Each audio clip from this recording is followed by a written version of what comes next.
खबरें जो आपको सीधे जोड़ती हैं हमसे, जिनका आपकी जिंदगी पर होता है सीधा असर। खबरों की वही तस्वीर, बिना बदले बिना डरे, जज्बा सच का लिए, सच दिखाते हैं।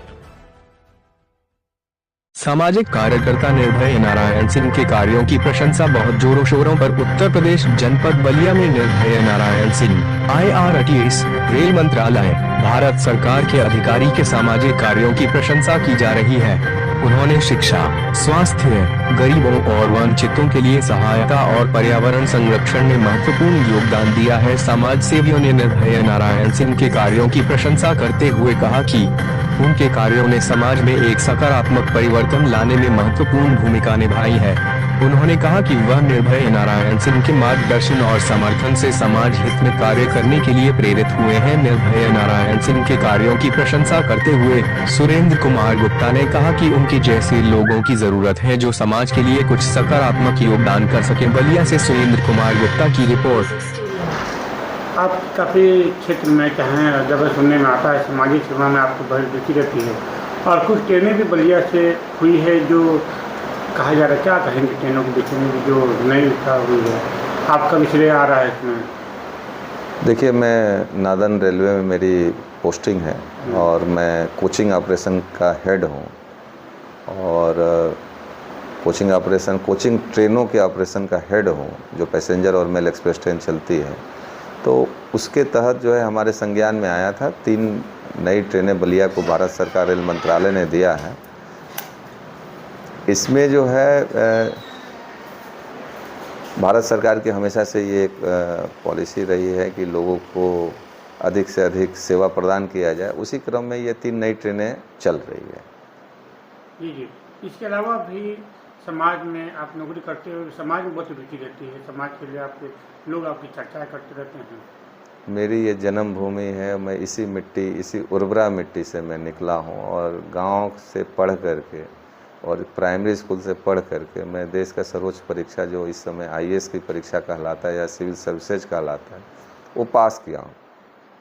तो मेरा दायित्व तो बनता है कि हम अपने क्षेत्र के युवाओं को, अभिभावकों को, अपने नौजवानों को उनके अंदर एक ऐसा ऊर्जा, एक ऐसी प्रेरणा भरे जिससे हमको देख करके एज ए रोल मॉडल अन्य बच्चे भी प्रभावित हों और अच्छे पदों पे जाएं ताकि हमारे ज़िले की, हमारे क्षेत्र की तस्वीर बदले।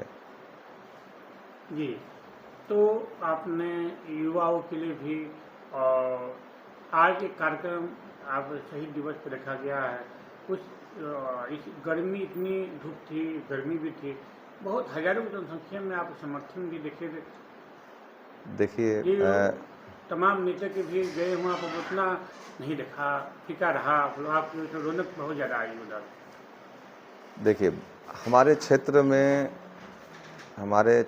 में ये एक परंपरा रही है कि बैरिया बलिदान दिवस के अवसर पे जो अमर सेनानियों ने अपना जीवन का न्यौछावर किया और देश को स्वतंत्र कराया, उसको हम लोग शहीदी दिवस के रूप में मनाते हैं और उस पर सभी लोग वहाँ उपस्थित होकर के श्रद्धा सुमन अर्पित करते हैं। विगत कई सालों से ये देखने में आ रहा था कि ये परंपरा धीरे धीरे कमज़ोर होती जा रही थी। उसी परंपरा को पुनर्जीवित करने के लिए हमारे क्षेत्र की सभी सम्मानित जनता वहाँ पे स्वतः स्फूर्त अपने मन से इकट्ठा होकर के अपने पूर्वजों के बलिदान को याद किया और उनके चरणों में श्रद्धा सुमन अर्पित किया। जी। जो क्षेत्र की चाहत है, चाहे बैरिया के जो स्थिति इतिहास रहा है, परंतु जो विकास की रही देखा जाए तो उस तरह विकास नहीं हो पाया। तो इतिहास के पन्ने में भी देखा जाए तो सबसे पहले इतिहास रहता है इसमें।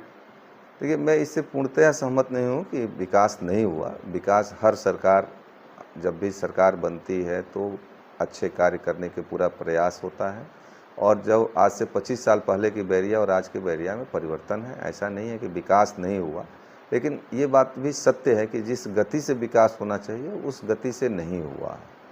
उसके लिए जो सबसे महत्वपूर्ण है, मजबूत राजनीतिक इच्छा शक्ति की ज़रूरत है और 2 तरह के फंड होते हैं।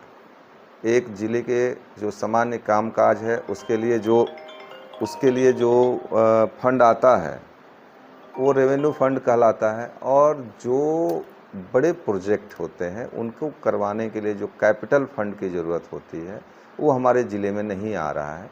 और जब तक ज़िला में बड़े प्रोजेक्ट नहीं आएंगे, बड़े डीपीआर बना करके हम बड़े बड़े प्रोजेक्ट को स्वीकृत नहीं कराएंगे, उसके लिए एडिशनल फंड नहीं आएंगे, कैपिटल फंड नहीं आएंगे, तब तक ज़िले का विकास नहीं हो सकता है। सामान्य रोड तो बन सकते हैं, उसकी मरम्मत हो सकती है, लेकिन नए रोड, नए बिजली घर, नए संचार की व्यवस्था, नए इंफ्रास्ट्रक्चर की व्यवस्था, हॉस्पिटल मेडिकल कॉलेज की व्यवस्था, इसके लिए एडिशनल फंड लाना होगा।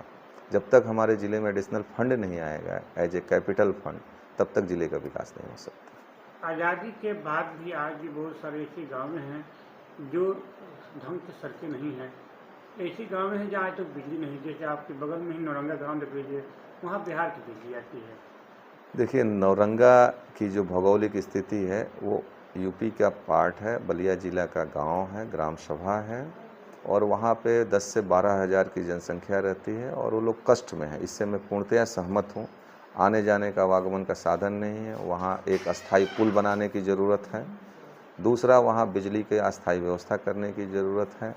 तो ये इस क्षेत्र की समस्या है, भौगोलिक रूप से नदी के उस पार है, इसलिए वहाँ पे ये समस्याएं है।